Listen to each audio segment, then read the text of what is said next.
ನಡೆಸಬಹುದು ಅಂತೇಳಿ ಇನ್ನೊಂದು ಪತ್ರದಲ್ಲಿ ರಾಹುಲ್ ಅವರು ಬರ್ತಾರೆ. ಅದು ರಾಹುಲ್ ಮತ್ತು ಖರ್ಗೆ ಅವರು ಬೇರೆ ಬೇರೆ ಪತ್ರ ಬರೆದಿದ್ದಾರೆ. ಈ ಸಂದರ್ಭ ನಮ್ಗೆ ಭಾಳ ಅನುಕೂಲ ಆಗ್ತದೆ, ಜಗತ್ತಿಗೆ ತೋರಿಸಿದಂಗೆ ಆಗ್ತದೆ, ಮತ್ತು ಪ್ರತಿಯೊಬ್ಬ ಎಂ ಪಿಗಳು ಹೌದು ಇದ್ರ ಪರ ಇದ್ದಾರೆ ಅಂತ ತೋರಿಸ್ಕೊಂಡಂಗೆ ಆಗ್ತದೆ. ನೀವು ಕರೀರಿ, ಯಾಕಂದರೆ ನಿಮ್ಮ ಮೇಲೆ ನಮಗೆ ಭರೋಸೆ ಅದ ಅಂತ ಅನ್ನೋದ ಮಾತನ್ನು ಹೇಳಿದ್ದಾರೆ. ಈ ಒಂದು ಏಕದಿನ ಮತ್ತು ಒಗ್ಗಟ್ಟು ಅತ್ಯಗತ್ಯವಾದ ಈ ಕ್ಷಣದಲ್ಲಿ ಸಂಸತ್ತಿನ ಎರಡೂ ಸದನಗಳ ವಿಶೇಷ ಅಧಿವೇಶನವನ್ನು ಆದಷ್ಟು ಬೇಗ ಕರೆಯುವುದು ಮುಖ್ಯ ಅಂತೇಳಿ ಒತ್ತಾಯನೂ ಮಾಡಿದ್ದಾರೆ.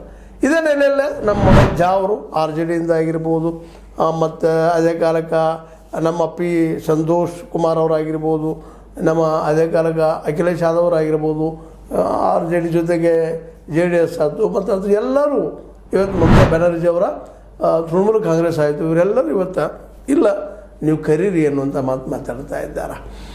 ಅಡ್ಡಿಲ್ಲ, ಇದು ಸರಿಯಾದ ಒಂದು ನಿರ್ಧಾರ ಅಂತೂ ನಾವು ಈ ಸಂದರ್ಭದಲ್ಲಿ ಹೇಳಬೇಕಾಗಿದೆ. ಯಾಕಂದರೆ ಸರ್ಕಾರ ಒಬ್ಬಂಟಿ ಅಲ್ಲಪ್ಪ, ಜೊತೆಗೆ ವಿರೋಧ ಪಕ್ಷಗಳು ಜೊತೆಗಿದ್ದಾರೆ, ನಾವೆಲ್ಲರೂ ಒಂದಿದ್ದೀವಿ ಅನ್ನೋ ಮೆಸೇಜ್ ಕೊಟ್ಟಂಗೆ ಆಗೈತಿ ಭಾರತೀಯರೆಲ್ಲ ಅಂತೇಳಿ ಅನ್ನೋ ಮಾತನ್ನು ವ್ಯಕ್ತಪಡಿಸ್ತಾ ಇದ್ದಾರೆ.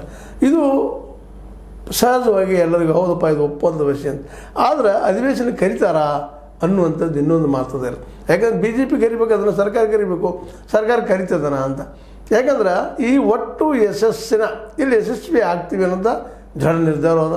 ಮತ್ತು ಈ ಯುದ್ಧದಲ್ಲಿ ಸೋಲಿ ಗೆಲ್ಲಿ ಸಹಜವಾಗಿನ ಏನಪ್ಪ ಅಂತ ಸೋಲುವಂತೆ ಭಾಳ ಕಷ್ಟ, ಆದರೂ ಒಂದು ಮಾತು, ಆದರೂ ಸಹಿತ ಸರ್ಕಾರಕ್ಕೆ ಬೆಂಬಲ ಇವರೆಲ್ಲ ಸೂಚಿಸಿದ್ರಿಂದಾಗಿ ಅದರ ಒಟ್ಟಾರೆಯಾಗಿ ಇದರ ಬೆನಿಫಿಟ್ ಈ ವಿರೋಧ ಪಕ್ಷಗಳು ಮತ್ತು ಆಡಳಿತ ಪಕ್ಷ ಪಡ್ಕೋಬೇಕು ಅನ್ನೋ ಕಾರಣಕ್ಕಾಗಿ ಇವರು ಕರಿಬಾರ್ದು ಅನ್ನೋದಕ್ಕಾಗಿ ಇವರು ಕರೀರಿ ಅನ್ನೋರು ಇಬ್ಬರಲ್ಲಿ ರಾಜಕೀಯ ಅದ ಏನಪ್ಪ ಅಂತ ಒಮ್ಮೆ ಮನಸ್ಸದು. ಆದರೆ ಈ ಸಂದರ್ಭದಲ್ಲಿ ರಾಜಕೀಯ ಹುಡುಗೋದಲ್ಲ, ಇದು ಒಗ್ಗಟ್ಟತನವನ್ನು ಪ್ರದರ್ಶಿಸುವುದು ಅಂತೇಳಿ ವಿರೋಧಿಗಳದ್ದು ಹೌದು, ಮತ್ತು ಜೊತೆಗೆ ಆಡಳಿತ ಪಕ್ಷದ ಮನೋಸ್ಥಿತಿನೂ ಹೌದು.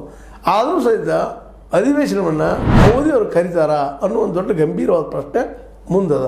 ಯಾಕಂದರೆ ಆಲ್ರೆಡಿ ಸೈನ್ಯಕ್ಕೆ ಅಧಿಕಾರ ಕೊಟ್ಟುಬಿಟ್ರು, ನೀವು ದಾಳಿ ಮಾಡ್ರಪ್ಪ, ನೀವು ಸ್ವತಂತ್ರವಾಗಿ ವರ್ಕ್ ಮಾಡ್ರಿ ಅಂತ ಒಳ್ಳೆಯ ನಿರ್ಧಾರ ಕೊಟ್ಟಿದ್ದಾರೆ. ಅದ್ರ ಮೇಲೆ ಇದು ಅಂತಂದು